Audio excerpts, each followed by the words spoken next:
திராவிடம் என்ன பண்ணுச்சு, திராவிடம் என்ன சமத்துவத்தை பேசுச்சு. இந்த விஷயத்துல மனிதர்களுக்கான சமத்துவத்தை பேசினது நம்ம எல்லாருக்குமே தெரியும். எனக்கு முன்னால் பேசுகிற போது அண்ணன் மில்டன் அவர்களும் அதை பதிவு செய்தார்கள்.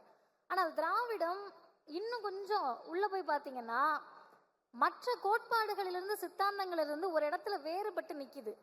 அப்படி வேறுபட்டு நிக்கிறதுனாலதான் 100 ஆண்டு கடந்தும் நிற்கிறோம், இன்னும் 100 ஆண்டுக்கும் நிற்போம்.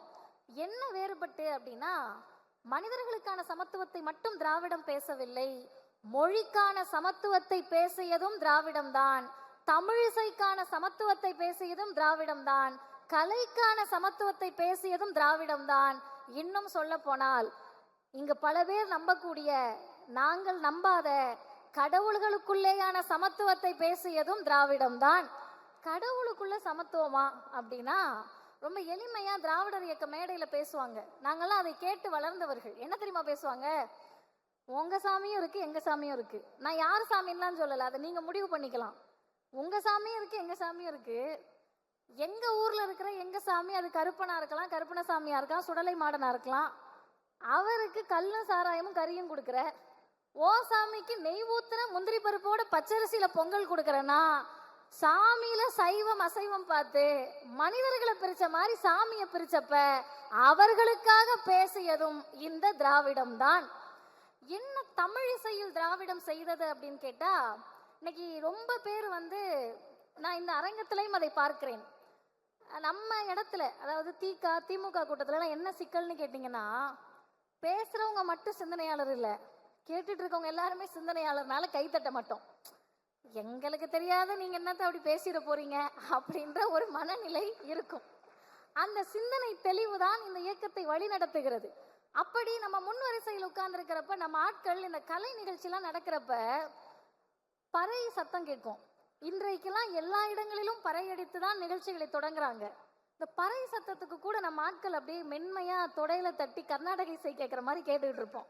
அது என்னன்னா நம்ம மரபில் ஊறியது. பல ஆண்டு காலமாக கர்நாடக இசையும் வடநாட்டு இசையும் மட்டும்தான் நம்ம காதுகளில் ஒலித்து கொண்டே இருந்தது. அப்படி இருந்தப்ப 1946, நான் வருடத்தோடு சொல்லுகிறேன், ஏன் இந்த வருடத்தை சொல்லுகிறேன் என்பதை இறுதியில் சொல்லுகிறேன். திருவையாறு தியாகையர் உற்சவம் நடக்குது. உற்சவம்னா நம்ம எல்லாருக்குமே தெரியும். அந்த திருவிழால மேடையில ஒருத்தரா பாடல் பாடிக்கிட்டு இருக்காங்க.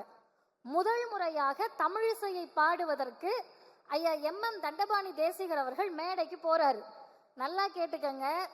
அவர் பாடி முடிச்ச பிறகு அவருக்கு அடுத்து மேடை ஏற வந்த அரியக்குடி சீனிவாச ஐயங்கார் சொல்றாரு, அவர் பாட்டு பாடினதுனால, தமிழ்ல பாடினதுனால மேடை தீட்டாயிடுத்து, அந்த தீட்டை கழிச்சிங்கனாதான் நான் மேடைக்கு ஏறுவேன்றாரு. இதை கேட்ட உடனே தமிழிசை அறிஞர்களுக்கு கோபம் வந்திருக்கணும். அப்படி என்னையா பாட்டு பாடிட்டார் அவருன்னு கேட்டா, சித்தி விநாயகனே பாட்டை பாடினார். இப்ப சித்தி விநாயகனை பாட்டை பாடினா மேடை தீட்டாயிடுச்சுன்னா கடவுள் நம்பிக்கையாளர்களுக்கு கோபம் வந்திருக்கணும். இங்கு இருந்த நாங்க தான் மதத்துக்கே அத்தாரிட்டின்னு சொன்னவர்களுக்கு கோபம் வந்திருக்கணும். ஆனா இவங்க யாருக்கும் கோபமும் வரல, சுயமரியாதையும் வரல, சொரணையும் வரல. ஒரு தலைவருக்கு தான் அந்த சுயமரியாதையும் சொரணையும் வந்தது. அப்படி கேள்வி கேட்ட தலைவர் அறிவுலக பேராசான் தந்தை பெரியார் தான். பெரியார் கேள்வி கேட்ட போது அன்றைக்கு குடியரசில் ஒரு துணை தலையங்கம் வருது.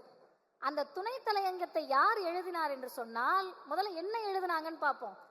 தமிழர்கள் உயிரோடு வாழும் நாட்டில் தமிழ் மொழிக்கு தடை உத்தரவா? நல்லா கேட்டுக்கங்க. தமிழர்கள் வாழும் நாட்டில் அல்ல, தமிழர்கள் உயிரோடு வாழ்றோம்.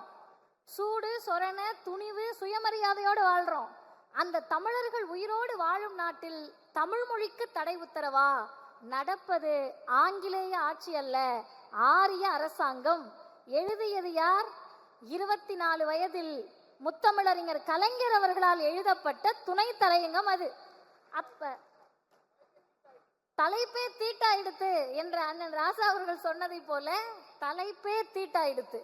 அப்ப யோசிச்சு பாருங்க, இந்த இயக்கத்தில்